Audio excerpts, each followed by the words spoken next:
Bonjour à tous, merci d'être là aujourd'hui face à nous. Je vais présenter aujourd'hui une activité qui m'est chère, que nous réalisons tous les trois avec Coraline et Piotr qui se présenteront. Donc moi, je suis qui? Je suis Noémie Lemaine, je suis psychologue du travail et coach. Depuis un moment, je dirais, puisque j'ai démarré moi, mes premières missions de coaching dans les années 90.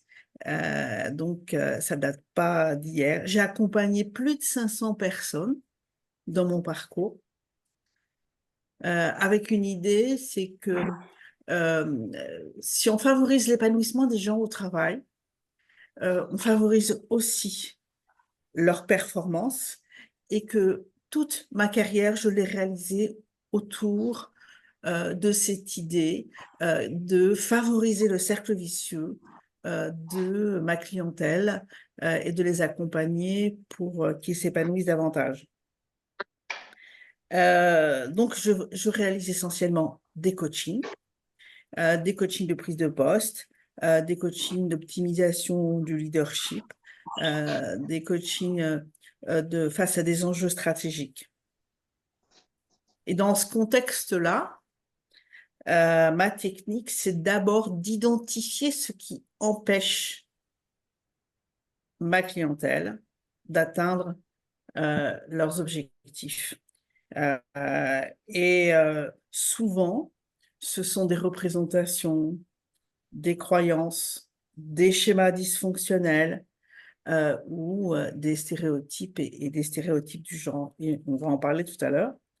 Donc, pour réaliser ce travail, pour que chaque personne soit plus épanouie dans son job, je me suis entourée des différents professionnels, des plus pertinents en fonction des approches que je voulais réaliser. Et aujourd'hui, on va parler plutôt des ateliers du masculin, c'est-à-dire comment accompagner les hommes pour euh, réaliser au mieux ce changement de paradigme qui est le résultat de la lutte contre le sexisme.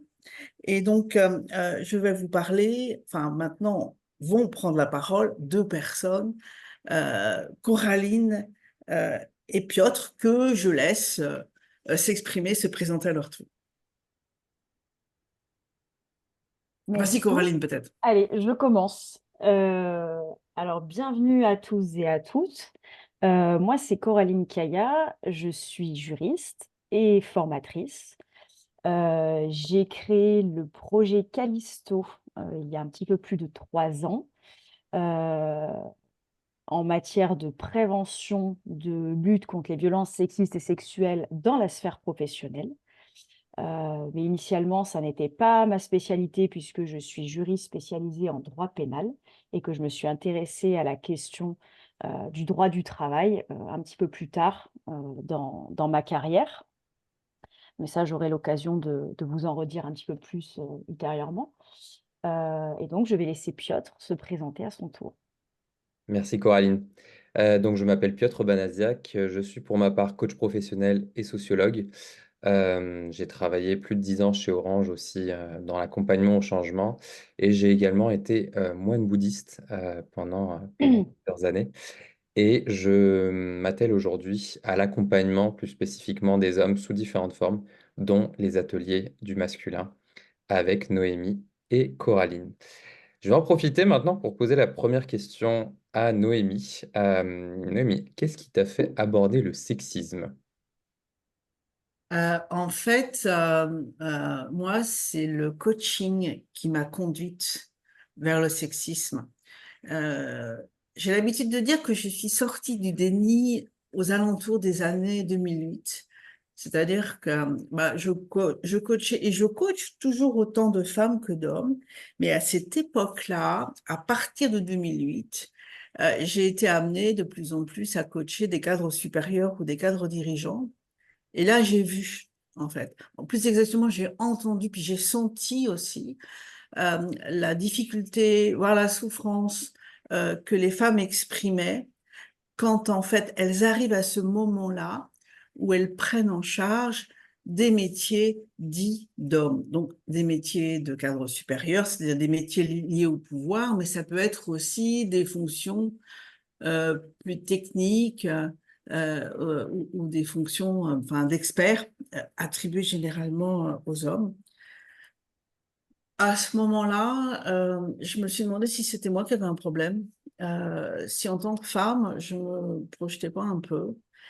Et donc, j'ai décidé de faire des enquêtes psychosociales. Donc, j'ai réalisé des enquêtes. Ma première enquête, qui s'intitulait Les fonctions du pouvoir ont-elles un genre? Et là, j'ai interviewé en face à face pendant 1 heure à 1 h 30 100 personnes, réparties dans 60 entreprises, elles-mêmes réparties sur 13 secteurs pour ne pas avoir des effets de secteur en fait.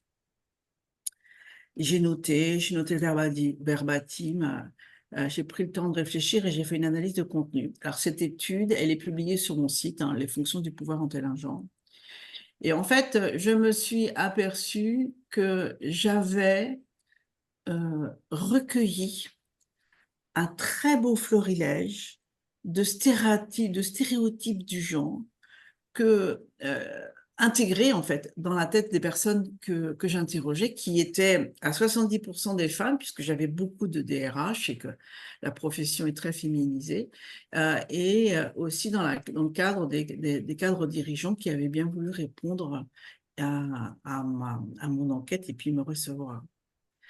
À ce moment-là, je me suis dit qu'en tant que coach, j'avais un travail à faire vis-à-vis des femmes. C'est-à-dire que si les femmes ont embarqué, c'est la question que je me posais à l'époque, si les femmes ont embarqué dans leur tête des croyances dysfonctionnelles, c'est-à-dire des croyances qui les empêchent de réaliser leurs objectifs, alors leur succès, leur épanouissement est complètement limité. Et là, j'ai décidé de créer un coaching du féminin archaïque, de ce féminin qui est défini comme ayant des rôles spécifiques qui ne sont pas ceux du pouvoir ou du savoir. Et à partir de là, j'ai intéressé Duno, qui m'a fait publier, enfin qui m'a fait une commande. J'ai écrit « Libérez-vous des réflexes sexistes au travail ». Et ça, il a été publié en 2018 et j'en profite pour vous annoncer une très bonne nouvelle puisqu'en fait, Duno va le rééditer cette année en octobre 2024. Alors, ça ne sera pas exactement le même, ça sera dans une collection avec un petit peu plus courte liée au travail, mais il en reste encore du numéro de Libérez-vous des réflexes sexisme au travail. Pour ceux qui sont intéressés par la version originale, ils pourront encore l'avoir, mais de moins en moins. Donc voilà comment je suis passée du coaching au sexisme. Et à ce moment-là, j'ai créé mon entreprise en 2017, un peu avant la publication de mon livre, une société que j'ai appelée Upchange, parce que je crois qu'en tant qu'humain, on peut tous changer si on le décide, et puis changer pour mieux être, et que mon job de coach, c'est ça, c'est d'accompagner les gens à effectuer les changements qui leur permettront de mieux être et de mieux réaliser leurs objectifs. Merci Noémie. Alors, en t'écoutant parler, moi j'ai 2 questions. C'est d'abord, pourquoi est-ce que tu t'es dirigée vers des études de psycho? Et ensuite, pourquoi spécifiquement dans la psychologie du travail? Et quel lien tu fais entre la psychologie du travail et le coaching tel que tu le pratiques aujourd'hui? 4 questions. Non, mais, bon, alors pourquoi la psychologie? Parce que moi, l'humain m'intéresse. Je trouve que moi, j'ai toujours aimé découvrir, dévoiler, comprendre, chercher à comprendre, et que dans chaque humain, il y a des tas de choses complexes à décrypter, et si on est un peu explorateur, on peut découvrir des tas de choses. Donc, c'est absolument passionnant l'humain. Pourquoi la psychologie du travail? Parce que on confond souvent la psychologie avec la psychopathologie, c'est-à-dire que les gens peuvent encore penser que les psychologues, c'est pour les gens qui vont mal. Oui, mais pas que, puisque 2 tiers des psychologues sont en dehors du champ clinique et exercent en dehors du champ clinique. Et moi, j'ai préféré la psychologie du travail parce que je pensais, dans ces années 90, qu'il y avait beaucoup, beaucoup à faire pour améliorer les conditions de vie au travail qui représentent, le travail représente énormément de temps dans notre vie. À l'époque, il fallait souffrir pour réussir et le travail s'effectuait un petit peu dans la souffrance. Et je trouvais ça absurde, euh, adossé à mes études de psychologie qui disaient le contraire. Et donc, je pensais et je pense qu'il y a encore un travail important à faire, de se dire qu'en fait, on peut vraiment s'amuser au travail, on peut s'épanouir, on peut avoir du plaisir au travail et réussir. Et c'est ça mon job. Et donc, ben, c'est la troisième question, c'est du coaching en fait, hein. C'est-à-dire que être coach, c'est quoi? C'est accompagner les gens pour les aider à atteindre des objectifs qu'on a bien définis dans un contrat ensemble. On sait quel est le but du voyage qu'on va effectuer ensemble. C'est un process un process qu'on va réaliser en s'adossant à des théories, parce que en s'adossant à des méthodes, parce que c'est pas intuitif cette histoire-là. C'est un travail. Donc voilà mes réponses à tes questions. J'en profite pour rebondir sur quelles sont tes références théoriques, Noémie? Alors, moi, au niveau des références théoriques, j'ai choisi la psychologie comportementale et cognitive. Pourquoi? Parce que c'est un courant de la psychologie qui est très éprouvé, c'est-à-dire sur lequel on fait des tas d'études, on valide les choses et on améliore la méthode et la technique. Et je trouve que ces préceptes sont intéressants aussi. J'y adhère énormément et je ne suis pas la seule, hein. C'est-à-dire que nos représentations, nos cognitions, nos croyances impactent complètement nos ambitions, nos réalisations. Et que ça forme schéma en associant des émotions. Et là, j'arrive plus particulièrement à la méthode que je pratique aujourd'hui depuis 13 ans, je crois à peu près. Je suis adossée à la théorie des schémas, qui est la troisième vague de ce courant, qui nous permet de déceler les schémas que nous avons, qui nous met dans des schémas répétitifs, avec des croyances qui sont parfois inconscientes. Et je m'adosse beaucoup à ça dans ma pratique. J'ai construit un outil qui me permet de repérer les schémas des gens et de les aider, euh, avec leur accord, hein, à travailler sur des croyances dysfonctionnelles.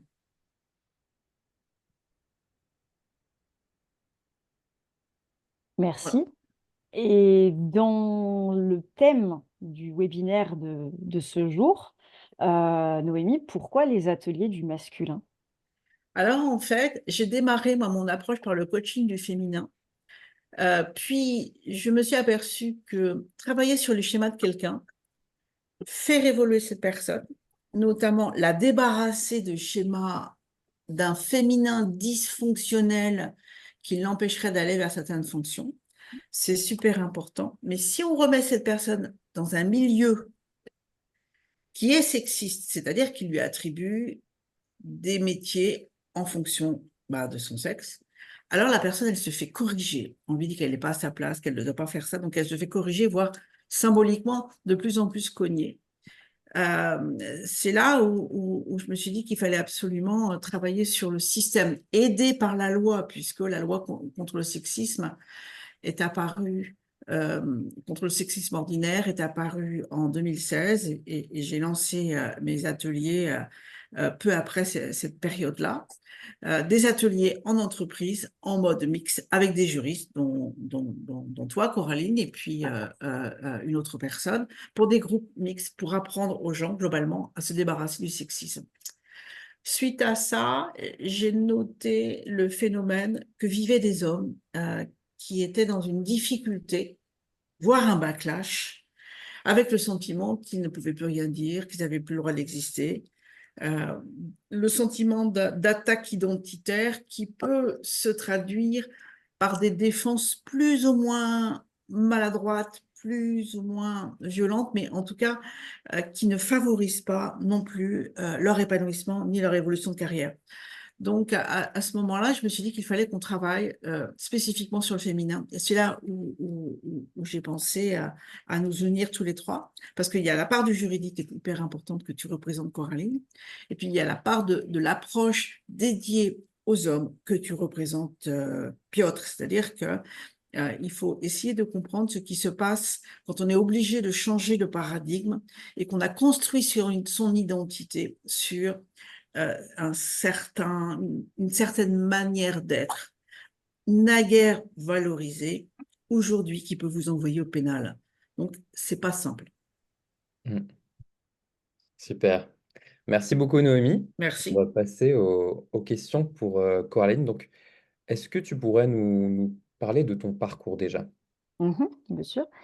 Donc, comme je vous l'ai dit en introduction, je suis juriste de formation, initialement spécialisée en droit pénal, euh, avant de consacrer un intérêt aux droits fondamentaux plus largement, et puis ensuite à la sphère du travail, donc le droit du travail, tant dans le secteur privé que dans le secteur public.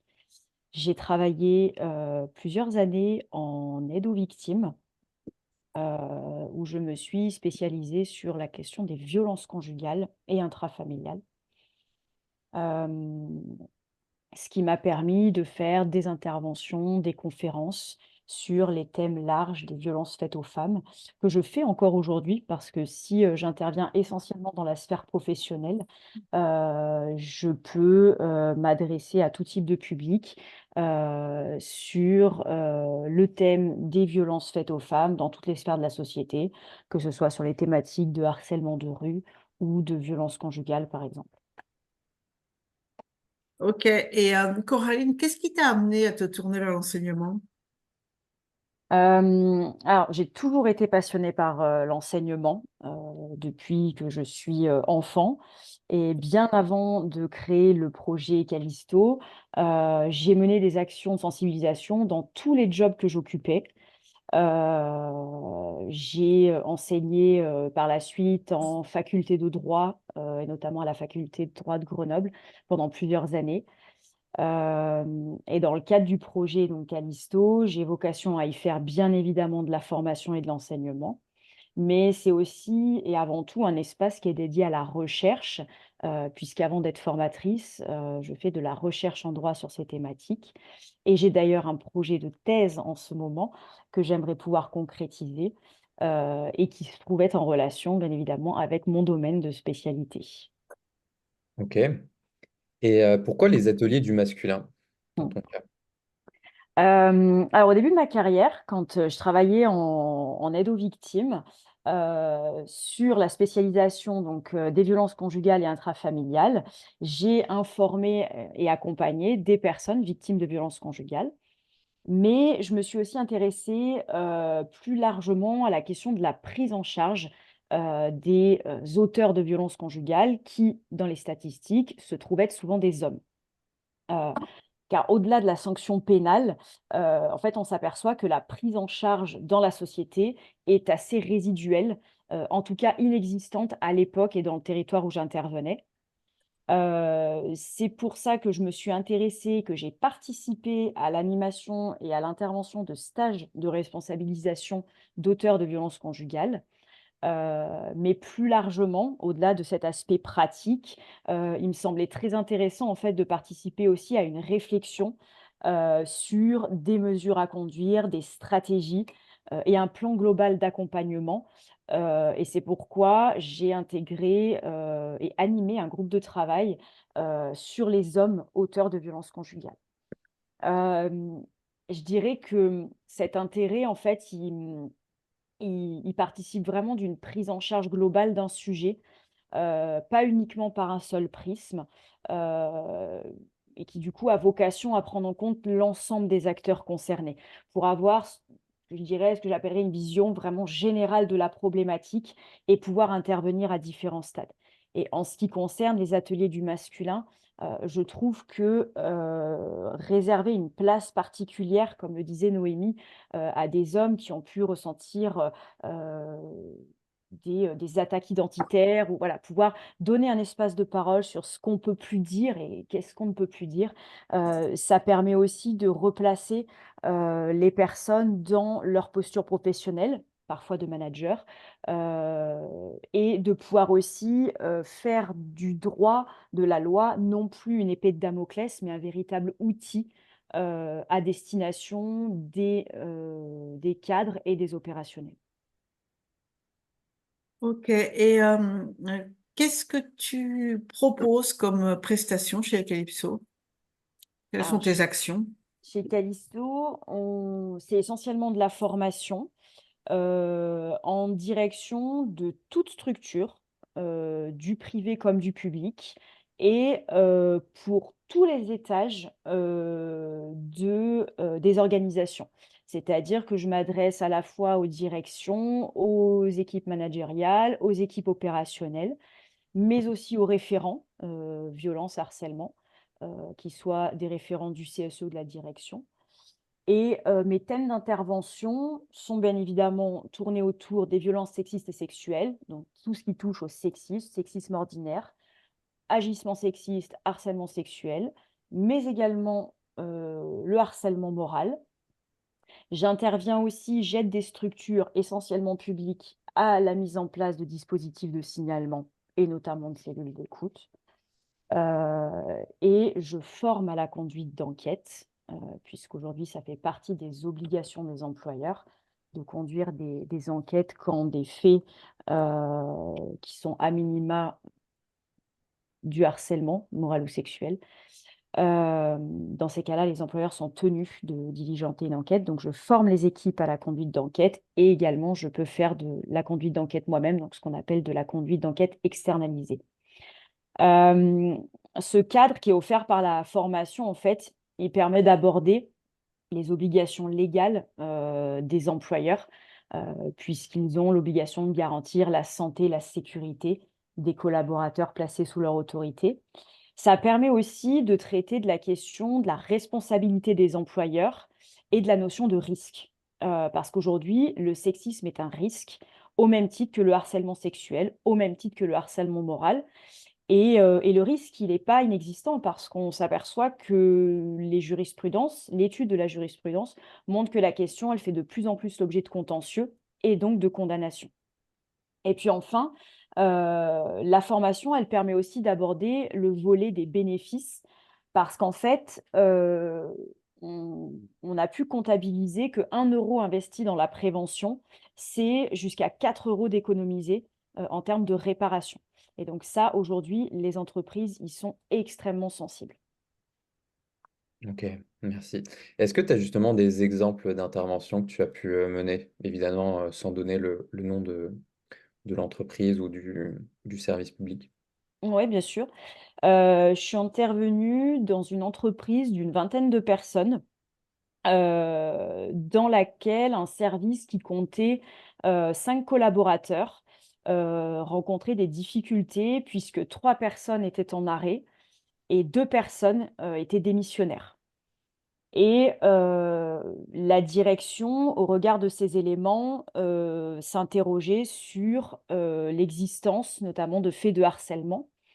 Donc une formation a été déployée, que j'ai menée. Cette formation a donné lieu par la suite à des remontées de signalement pour des faits de harcèlement, effectivement. Cela a donné lieu donc à une enquête qui a pu déterminer des responsabilités de collaborateurs qui ont donc fait l'objet de sanctions, notamment pour un de licenciement, et qui a permis par la suite, à l'issue, de pouvoir lancer une campagne de recrutement, et donc une campagne de recrutement qui s'est effectuée sur des bases saines. Donc là, c'était vraiment un exemple d'intervention dans une entreprise qui présentait donc un harcèlement moral qui était larvé au départ, dont on n'avait pas connaissance, et qui a permis ensuite de faire émerger des responsabilités pour ensuite pouvoir repartir sur un fonctionnement sain, et permettre le retour en entreprise, notamment des personnes qui étaient placées en arrêt maladie.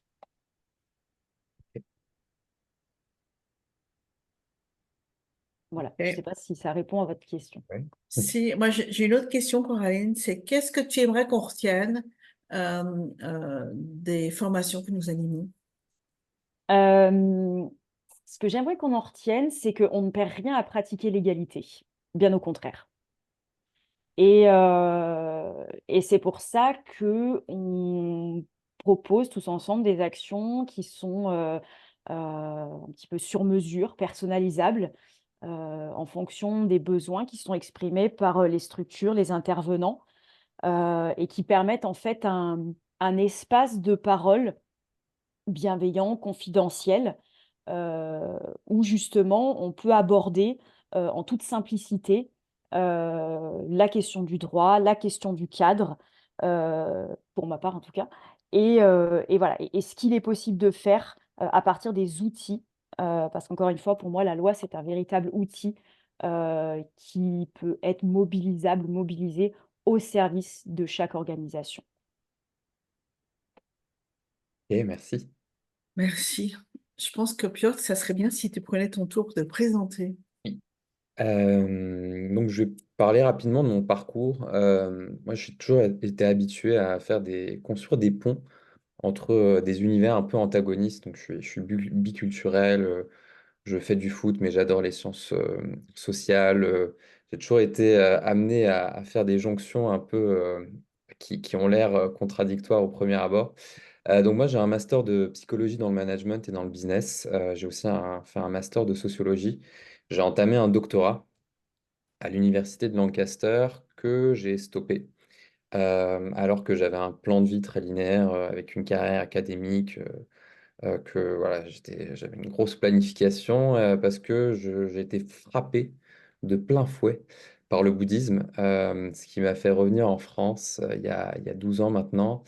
Et pendant 10 ans, j'ai mené une double vie où j'étais cadre sup, consultant, chef de projet chez Orange.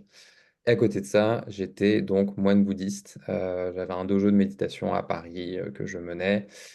Et j'ai fait ça pendant donc près d'une dizaine d'années jusqu'à ce que voilà, je sente un besoin de changement. Alors mon job n'avait malheureusement pas beaucoup de sens pour moi, malgré la sécurité financière qu'il m'offrait. Et je sentais aussi que j'avais fait le tour de ma pratique bouddhiste. Et donc, je suis parti de mon job, je suis parti de ma communauté et je me suis formé au coaching professionnel. Je faisais déjà de l'accompagnement depuis un certain temps, mais là, je me suis spécialisé là-dedans et j'ai lancé en 2021 84 000 Ways. Alors, pourquoi 84 000 ways? Alors, donc là, c'est toujours lié au bouddhisme. Donc, j'ai beau avoir quitté ma communauté, j'ai encore des choses qui sont très importantes pour moi et qui font sens. Et en fait, 84 000 Ways, c'est basé sur mon concept préféré du bouddhisme, qui est celui des 84 000 portes. Dans le bouddhisme, il est dit qu'il y a 84 000 portes qui mènent à l'éveil. Et ça veut dire qu'en fait, il y en a d'innombrables et chaque personne peut trouver la sienne. Et moi, je le transpose notamment dans le contexte dont on parle, c'est que on est habitué à dire qu'il y a une manière d'être un homme, alors qu'il y a autant de manières d'être un homme que d'hommes. Et justement, pourquoi est-ce que tu as décidé d'accompagner spécifiquement des hommes? Alors, je suis très pragmatique, je suis assez opportuniste, mais c'est vraiment pour mon bien-être. Pourquoi? Alors, tout simplement parce qu'on voit effectivement le changement de paradigme qui est là et qui fait du bien à tous les hommes qui prennent le pas et qui enclenchent le fait d'aller vers l'égalité. Moi, bon, j'ai le profil typique de l'homme blanc, cis, hétérosexuel. J'adore le foot, le rugby, les jeux vidéo. Enfin, voilà, je peux avoir quelque chose de très classique au premier abord. Et j'ai baigné toute ma vie dans des environnements très machistes, où j'ai souvent joué un rôle par sécurité. J'ai plutôt été complice. Parfois, j'ai été initiateur et leader aussi. Mais j'ai jamais aimé les codes. Je sentais toujours que ça me comprimait à l'intérieur, mais je le faisais pour survivre. Jusqu'au moment où, en fait, à l'adolescence, j'ai une forme de fragilité que je ne pouvais plus contenir. Ce que je faisais pour être comme tout le monde, je sais pas, l'alcool, les drogues, etc., c'était plus assez. Et je me suis retrouvé en détresse psychologique. J'ai longtemps lutté pour ne pas me faire accompagner. Donc, je refusais quand mes parents me disaient d'aller voir un psy, jusqu'au moment où j'avais même plus la force de me battre pour essayer de tenir, comme souvent on fait, nous les hommes. Et j'ai commencé ma première thérapie à 16 ans. Ouais, c'est l'un des éléments qui revient souvent, et tu l'as cité dans l'article de Welcome to the Jungle qui est sorti hier, Noémie, où en fait, pour les hommes, c'est une forme de faiblesse de se faire accompagner, alors que derrière, évidemment, les retombées sont fantastiques et ultra positives, et l'affirmation qui en ressort est incroyable. Mais ce qu'il faut savoir, c'est qu'en fait, à l'heure actuelle, en France, en moyenne, il y a à peu près 6 000 hommes qui se suicident chaque année. Donc, on est souvent victime de ces croyances, de ce système dans lequel, voilà, auquel on est biberonné, mais on est très souvent aussi bourreau. On ne voit pas. Et ça, c'est difficile en fait de vivre cette contradiction, d'être bourreau et victime en même temps. Et parce qu'on nous habitue aussi à être les gentils. Ça, c'est vraiment des narratifs d'enfance, je sais pas, dans les dessins animés, les choses comme ça. Et ça reste ensuite. Et ce que moi je vois, ça fait plus de 20 ans que je suis dans le développement personnel, le mien, mes études, l'accompagnement, etc. Mais j'étais toujours aveuglé, j'étais seulement sur mon développement personnel à moi, sans voir l'aspect systémique. Et c'est cet aspect systémique dont on parlait, l'environnement sur lequel on peut intervenir, qui a fait que ça m'a vraiment ouvert les yeux, à quel point, par exemple, quand j'étais encore chez Orange, bah, je me suis vu vraiment, littéralement, couper plus la parole aux femmes qu'aux hommes. Et quand je l'ai vu, j'ai fait, mais je fais exactement ça. Et ensuite, j'ai commencé à être de plus en plus sensible à d'autres comportements sexistes que je pouvais avoir. Et c'est à partir du moment où j'ai enclenché cette sensibilité que j'ai pu commencer à mettre des mots. C'était pas simple. Quand on me le reprochait, notamment avec ma partenaire de vie, ça fait mal à l'ego, mais c'est ce qui m'a permis en fait de maturer enfin émotionnellement, parce que j'étais bloqué à voilà, un niveau de maturité émotionnelle d'un enfant de 5 ans. Là où, en fait, on nous stoppe souvent les hommes, on ne peut pas aller plus loin, sinon on arrête d'être des hommes. Et c'est très dur parce que pour beaucoup d'hommes, c'est d'être entre les deux, c'est d'être entre le conditionnement machiste dans lequel on se met et où on est toujours entre hommes, et le fait qu'il y a un changement de paradigme vers l'égalité. Mais en fait, à partir du moment où on voit que ça fait du mal aux autres, c'est plus seulement suicidaire de se mettre dans des stratégies d'auto-sabotage et d'essayer de tout le temps se conformer à une étiquette. Mais en fait, c'est kamikaze, parce qu'évidemment, il n'y a pas que les hommes entre eux eux-mêmes qui en souffrent, c'est toute la société autour. Alors, pour quelqu'un qui avait du mal à être accompagné, aujourd'hui, tu fais de l'accompagnement. Mm. Et qu'est-ce que tu proposes comme type d'accompagnement aujourd'hui? Alors, moi, je crois en la multiplicité des formes d'accompagnement, les leviers les plus divers et variés. Pourquoi? Parce que les hommes sont sur un spectre entre le côté tradi, archaïque, masculiniste et l'égalité. Et voilà, les hommes, on est plus ou moins disséminés à différents endroits où ça peut être plus simple, où ça peut être très difficile, et où le sentiment d'effort peut être plus ou moins grand. Donc pour moi, proposer des formes d'accompagnement très versatiles, c'est vraiment très très important. Donc la première chose que je fais, moi je fais du coaching personnalisé sur des programmes de 4 mois pour les cadres et consultants sur leur équilibre pro-perso, et sur leur gestion du stress et de la performance, parce que ça, c'est les boîtes de conseil notamment, c'est vraiment des sources de souffrance très fortes et de négation de ce que l'on est pour devenir des robots de performance, etc. Et c'est très, très dur pour beaucoup d'hommes. J'anime aussi un cercle d'écoute et de parole que j'ai appelé les carrés de bonhomme ou les carrés de bons hommes, qui est, voilà, l'idée, c'est de recréer des nouvelles dynamiques entre hommes sans jugement, plus matures, plus saines et plus sécurisantes. Parce que pour moi, vraiment, la sécurité, c'est souvent la base, en tout cas, le sentiment de sécurité. Je fais aussi du mentorat avec des jeunes à travers l'association NQT. Donc, je co-anime avec vous deux, Noémie et Coraline, des ateliers contre le sexisme en entreprise qui sont destinés aux hommes. Pour notamment, de mon côté, sur ma partie, montrer à quel point l'égalité fait des hommes des êtres humains, ou des hommes plus humains en tout cas. Et je suis un peu comme toi, Coraline, en train de préparer un dossier pour reprendre mon doctorat où je souhaiterais traiter des mécanismes du sentiment de sécurité chez les hommes. Et Piotr, c'est quoi ton fil rouge? Qu'est-ce qui t'anime, toi, personnellement, sur ton terrain pro?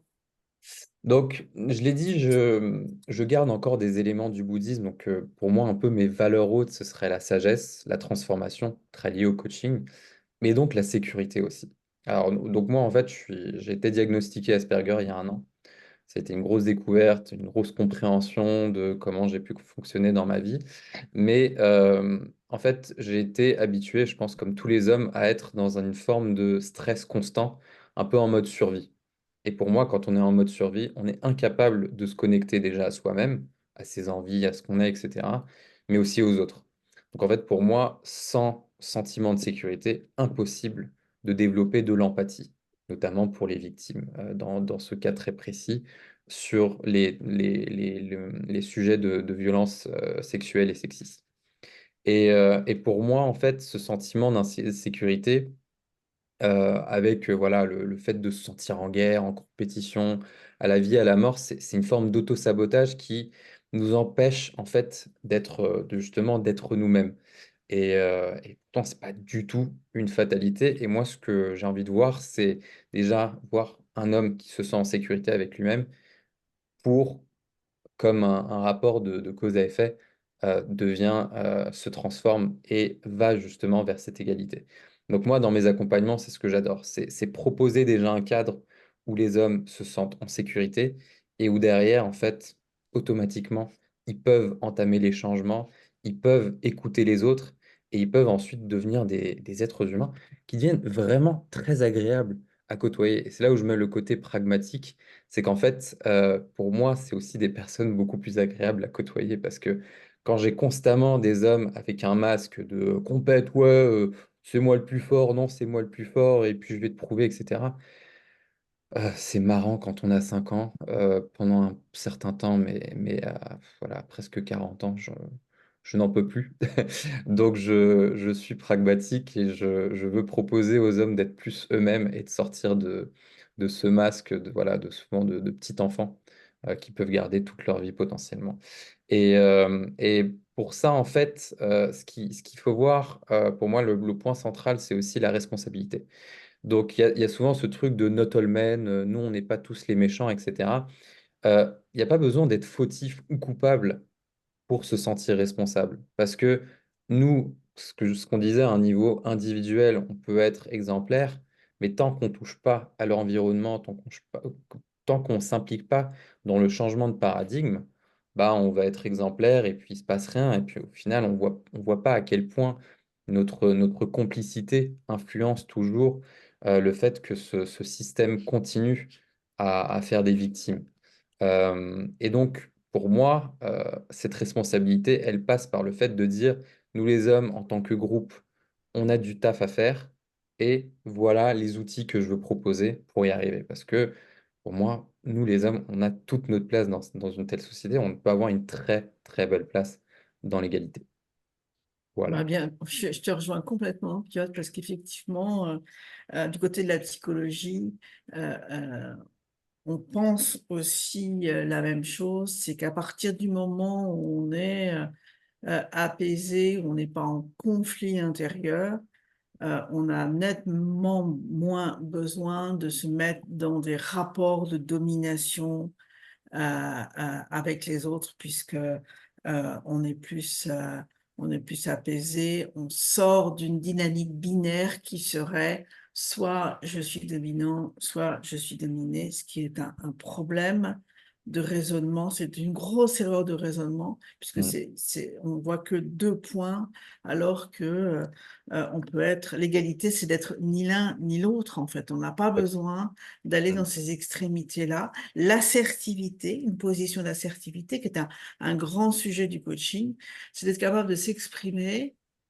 sans avoir besoin d'écraser, ni sans se soumettre. Donc, c'est vraiment intéressant de voir à quel point tous les trois, on se retrouve avec, alors qu'on a des diplômes et des origines différentes, sur ce même sujet qui est l'égalité ensemble pour mieux travailler. Mm.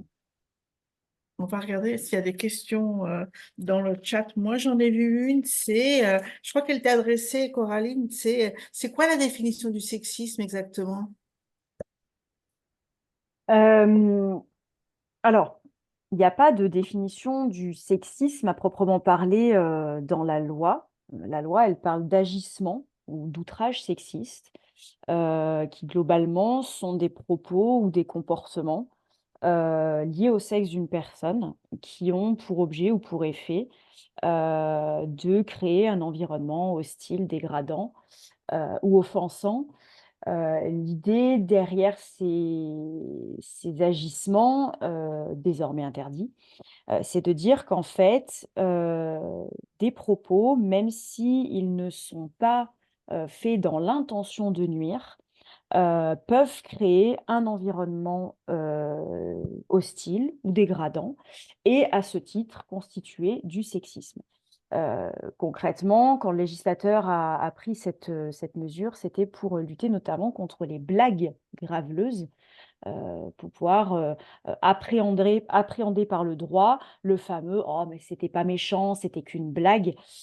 Certes, il n'y a pas d'intention de nuire, pour autant, ce sont des agissements qui peuvent être punissables tant dans la sphère professionnelle par un employeur que dans toutes les autres sphères de la société, et faire l'objet notamment d'une contravention. Ok, très bien, merci. Je pense que la personne t'a répondu à sa question. Merci, Coraline. Est-ce que tu vois d'autres questions, Piotr, dans le chat? Moi, je vois pas d'autres Moi, j'ai questions. pas d'autres questions. N'hésitez pas si vous en avez encore. Mm. On a 2 minutes, peut-être pour une dernière Ah, question. j'en vois une, moi. Il y a quelqu'un qui dit on peut plus faire de compliments, faire des compliments aux femmes, on n'a plus le droit, on peut plus. Est-ce que faire des compliments à une femme, dire qu'elle est belle, qu'elle est jolie, est-ce que c'est du sexisme? Est-ce qu'on a encore le droit de faire ça au travail? Je réponds. Vas-y. Bah, tout dépend. Tout dépend, c'est-à-dire que là, ça touche à quelque chose qui peut être imposé ou consenti. Donc, dans une relation où, y compris professionnelle, où les échanges sont consentis, ça ne pose pas de difficulté particulière. En revanche, à partir du moment où ce type de propos est imposé à la personne et qui lui crée un malaise, donc le fameux environnement hostile, dégradant ou offensant, là, ça peut devenir problématique et ça peut constituer un agissement sexiste dont je vous rappelle que depuis mars 2022, la répétition d'agissements sexistes vaut pour harcèlement sexuel. Concrètement, ça veut dire qu'au bout de 2 remarques qui ne seraient pas sollicitées, j'insiste, on peut déjà être dans du harcèlement sexuel. Donc c'est vous dire si ça va très vite. Le harcèlement sexuel, c'est pas uniquement une répétition de faits massive et sur des années. C'est-à-dire qu'au bout la deuxième remarque, la deuxième blague graveleuse, on est déjà dans du harcèlement. Ok, merci. Si vous avez d'autres questions, vous pouvez nous les poser directement sur nos profils LinkedIn, euh, puisque si vous êtes à ce webinaire, c'est que vous avez forcément nos profils à disposition. Donc n'hésitez pas, nous serons Ouais, ravis de vous répondre. avec grand plaisir. Il est 14h01. On peut, je pense, peut-être clôturer ce webinaire Se libérer du sexisme en entreprise ensemble avec les hommes. Merci pour votre participation. Alors, il y a déjà des personnes qui sont parties, mais on les remercie aussi Merci, d'être merci. Merci venus. beaucoup. Et on vous laisse à vos occupations. Mais en tout cas, n'hésitez pas à nous contacter si vous avez des questions ou des envies de collaboration avec nous trois. Merci, merci. Au Merci. revoir. À très Merci bientôt. beaucoup. À très bientôt. Au revoir.